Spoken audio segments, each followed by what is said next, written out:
Unacademy. Let's crack it. Sir एक generally student का ये डाउट रहता है कि प्रेजेंटेशन कहते हैं नॉलेज होना है और नॉलेज को प्रेजेंट करना है। तो कई बार कोई स्टूडेंट कहता है कि मेरे को सर लॉ के प्रोविजन तो आते हैं लेकिन मैं बोल नहीं पाता, मैं प्रेजेंट नहीं कर पाता। तो क्या जुडिशरी के एग्जाम के अंदर प्रेजेंटेशन का वीक होना, क्या ये पॉइंट वाकई में थोड़ा सा नेगेटिव रहता है क्या? आप अपने आप को प्रेजेंट कैसे, आप एक डायमंड को एक गंदे से न्यूज़पेपर में रैप करके दे दें, उसकी वैल्यू कम हो जाती है। आप एक पत्थर को ब्यूटीफुल रिबन डाल के प्रेजेंट करें, वो पत्थर भी बड़ा प्यारा लगता है। सेम चीज़ हम यहाँ कह सकते हैं कि जहाँ पे आपका लॉ आता है और आपको प्रेजेंट नहीं करना आ रहा, तो एक बहुत बड़ा हैंडीकैप है, क्योंकि एग्जामिनर तो आपको पर्सनली नहीं जानता, वो आपको जानता है आपके आंसर से, आप कैसे प्रेजेंट कर रहे हो। अब अगर मैं प्रेजेंट की बात करूं, इसके बहुत सारे एस्पेक्ट्स हैं। आप प्रेजेंट तब नहीं कर पाते अगर आपका लॉ क्लियर नहीं है। अगर आपके कंसेप्ट्स क्लियर हैं, आपको एकदम लिंकिंग क्लियर है, आपकी इंटरलिंकिंग्स हैं इतनी क्लियर है, तो प्रेजेंटेशन भी हो जाएगा। दूसरा पॉइंट, प्रेजेंटेशन के लिए एक सबसे बड़ी गलती स्टूडेंट्स क्या करते हैं कि जो आंसर आया है उस पे जवाब नहीं देते।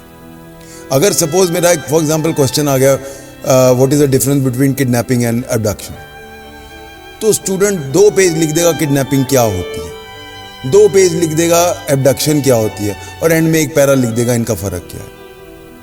तो एग्जामिनर नेचुरली आपसे इरिटेट हो जाएगा कि मैं पूछ क्या रहा हूं और जवाब क्या दे रहे हो। So that is why to the point, जैसे मैं कहता हूं catch the bull by the horns, उसके लिए जरूरी है सबसे पहले आपका लॉ अपसाइड डाउन आपको आना चाहिए।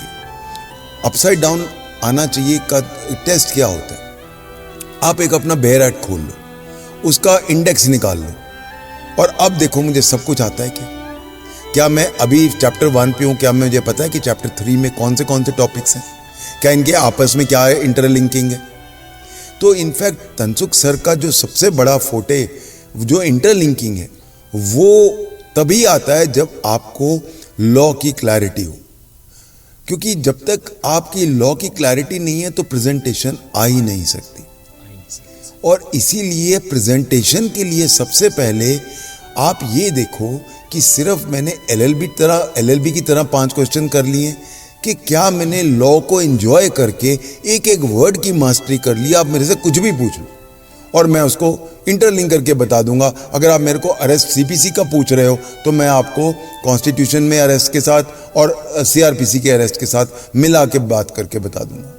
That is when you feel कि हाँ अब मुझे लॉ आ गया। तो मुझे लगता है presentation is directly related to your conceptual clarity. बिल्कुल सर। सर यहाँ पे विद योर परमिशन मैं 2 बातें ऐड ऑन करना चाहता हूँ।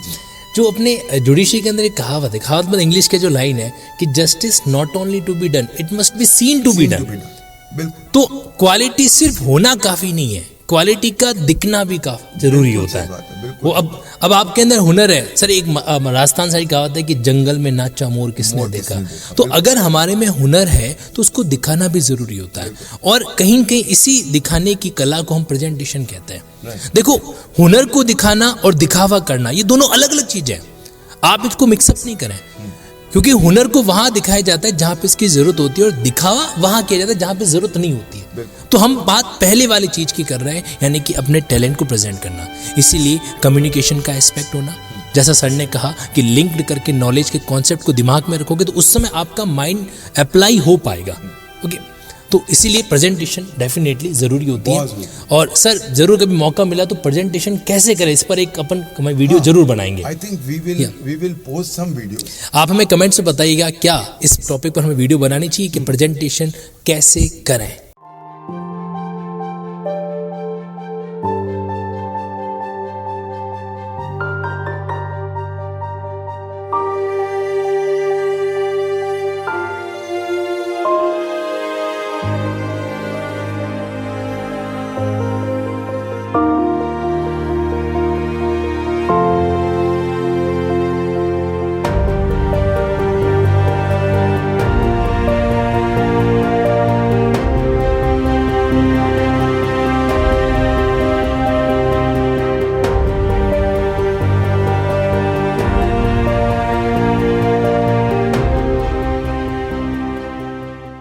An academy.